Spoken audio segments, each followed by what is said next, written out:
Let's start this deep dive with a number. Just a number that is so big, it's almost hard to wrap your head around it. $142.5 million. That's the one. Or 135 million if you want the European figure. And that number didn't just break the old record for a car at auction. It completely annihilated. Whoa, totally. It shattered the previous record holder, a Ferrari 250 GTO, by more than $90 million. It's not even in the same league. We are, of course, talking about the 1955 Mercedes-Benz 300 SLR Uhlenhaut Coupe. And the really wild thing is, that price puts it in the top 10 most expensive items ever sold at auction. Ever. You're talking about Picasso paintings, Da Vinci manuscripts, and then this car. It really is the Mona Lisa of the road. It's this perfect storm of history, engineering, scarcity, and, tragedy. It's so much more than a car. It's a road-legal Formula One machine that somehow became the personal daily driver for its own chief engineer. Just an incredible story. And that's our mission today. We are going to unpack the story of this crown jewel. Who was the brilliant mind behind it? What was the revolutionary tech inside it? And why was its racing career so dominant and yet so tragically short? To really get the 300 SLR, you have to go back to the mid-50s. This was the absolute peak for Mercedes-Benz in motorsport. They were just dominant. Completely. Their W196R Grand Prix car with the legendary Juan Manuel Fangio behind the wheel was just crushing the Formula One World Championship. Back-to-back 54 and 55. Exactly. So the board at Mercedes basically said, okay, take this F1 winning tech and adapt it for the World Sports Car Championship. Which is a totally different game, right? It's all about endurance. Right. And that's where the 300 SLR, or the W196S, came from. You look a lot like the 300 SL Gullwing, the famous road car. It did, visually. Yeah. But underneath, it was pure hardcore F1 technology. It used the F1 car's chassis, the longest wheelbase version, but the real change was the engine. Yeah, tell us about that, because the F1 car ran on this really specialized methanol fuel. Not exactly practical for the 1,000-mile race. Not at all. So they took that F1 engine concept, the 2.5 liter, and they scaled it up. They created this beastly 3.0 liter straight 8 engine. And the key was it had to run on pump gas, right? On standard commercial premium fuel. It had to be tough enough for races like the Mille Miglia. It was, the ultimate factory racing weapon of its day. And the man at the center of all of this, the guy who really shaped the whole Silver Arrows program, was Rudolf Uhlenhaut. Uhlenhaut was a genius, and not some guy in an office tower. He was a hands-on engineer, famous for testing these cars himself, often at race pace. He wasn't just a designer. No, he was a driver. He understood the feel of a car. He's the one who fixed the handling on their Grand Prix cars back in the 30s and really brought them back to glory after the war. His fingerprints are all over this thing. Okay, so if the 300 SLR was a pure racing machine, how did we end up with these two beautiful hardtop coupes that were actually road legal?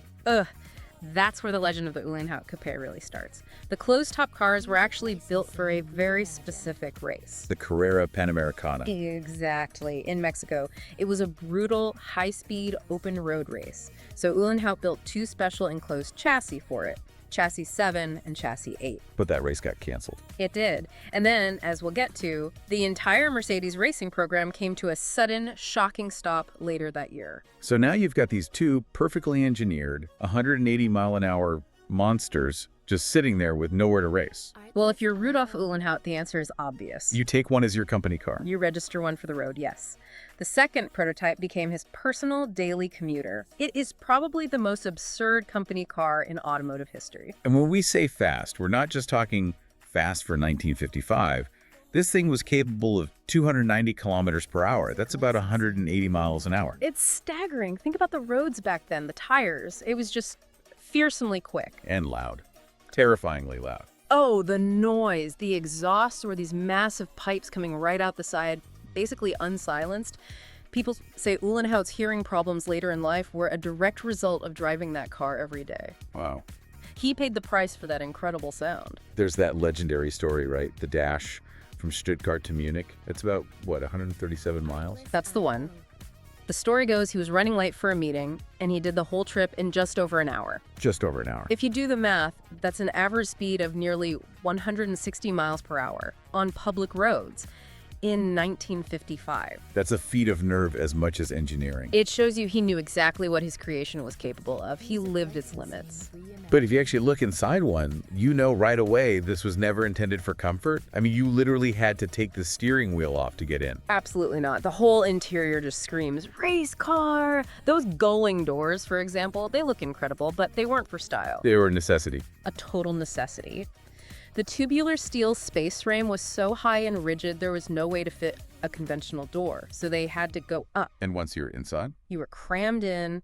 The drivetrain tunnel is enormous. It dominates the cabin and pushes the pedals way over to the side. It's an incredibly awkward driving position. Now imagine trying to park that thing at the office every morning, deafened by the engine, folding yourself in and out. It was the ultimate statement piece, and that statement was all about the technology underneath. Okay, let's get into that. What made this 3.0-liter straight 8 so special? Well, the architecture itself is pretty exotic. It's really two four-cylinder blocks that are sort of joined in the middle. With a power takeoff in the center. That's right, to handle the torsional forces on the crankshaft. And they also canted the whole engine over to the side by 53 degrees. To get a lower hood line, more aerodynamic. Precisely. It was all about speed and stability. The final output was somewhere around 310 horsepower at over 7,000 RPM, a huge number for the era. But that wasn't the real secret weapon, was it? The thing that really gave them an edge was the desmodromic valve system. Ah, the Desmo system, yes. That was revolutionary. So explain this. The big problem in high-revving engines is something called valve float, right? Exactly. In a normal engine, a spring pulls the valve shut. At really high RPMs, the spring can't keep up, the valve doesn't close properly, and bang, you lose power or destroy your engine. So what did Mercedes do? They just got rid of the springs entirely. Gone. Gone.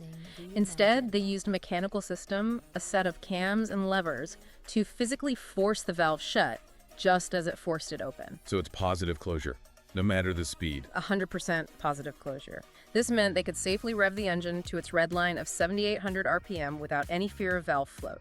It gave them a massive power and reliability advantage. Just a brilliant piece of mechanical engineering. Yeah. But it wasn't just about power. The car was also incredibly light. Oh yeah, they were fanatical about weight. The chassis, that tubular space frame, weighed only about 60 kilograms. That's nothing. And then the body panels are made of this stuff called electron. An ultralight magnesium alloy. Incredibly light. The whole car came in at just over 1,100 kilograms. It was an absolute missile. Which brings up the obvious question.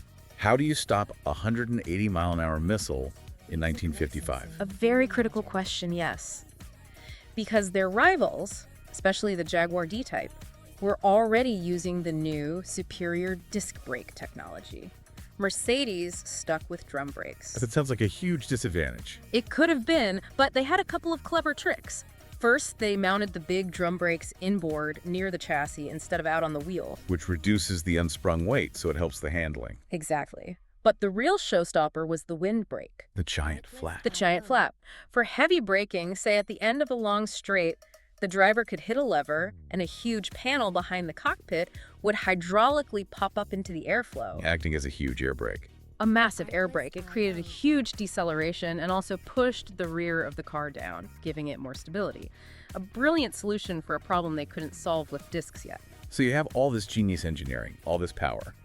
But the 300 SLR's actual racing life was incredibly short. Unbelievably brief. The 1955 season started with just unrivaled success. Miblia. Sterling Moss, with Dennis Jenkinson navigating, drove a 300 SLR Roadster to a victory that is still legendary. He set an average speed record, nearly 98 miles an hour, over 1,000 miles of public roads that has never been broken. And it won other races too, right? It did. It won the Tourist Trophy, the Targa Florio. It clinched the World Sports Car Championship for Mercedes that year. But all of that success was completely overshadowed by what happened in June, at the 24 Hours of Le Mans. It's still the darkest day in motorsport history. The 300 SLR, driven by Pierre Levay, was involved in a crash on the main straight. It went into the crowd. It launched over an earth bank and disintegrated into the packed grandstand. Levay was killed instantly, along with 83 spectators. And that lightweight magnesium bodywork. That same electron alloy that made it so fast, tragically, made it highly flammable. It contributed terribly to the severity of the fire. The effect must have been immediate. Mercedes was leading the race at the time, weren't they?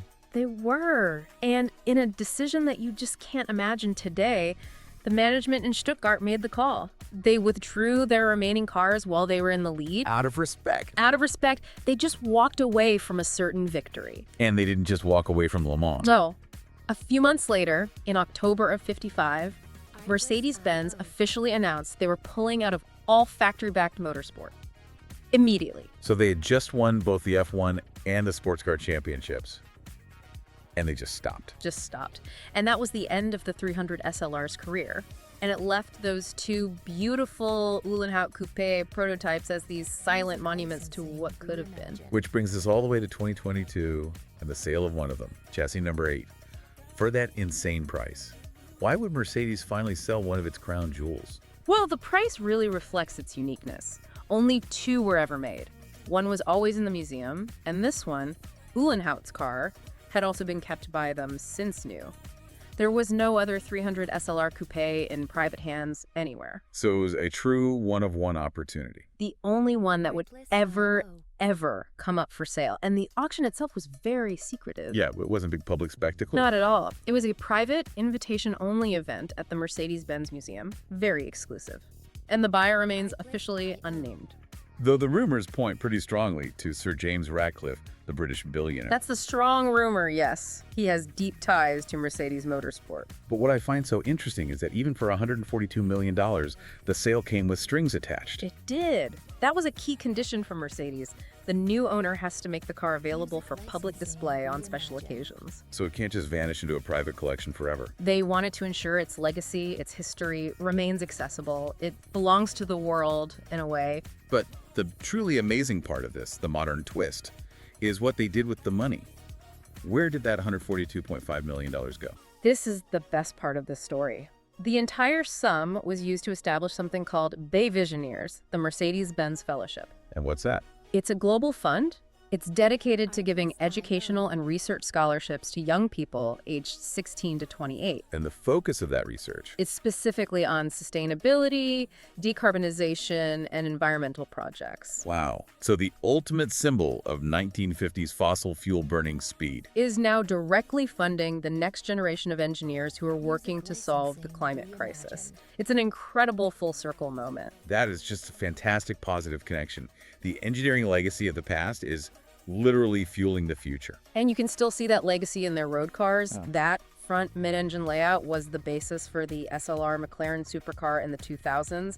And of course, the gull-wing doors came back on the SLS AMG. So to sum it all up, the 300 SLR Uhlenhaut Coupe, it's a car born from pure F1 dominance. Made road legal by its own brilliant, slightly crazy engineer.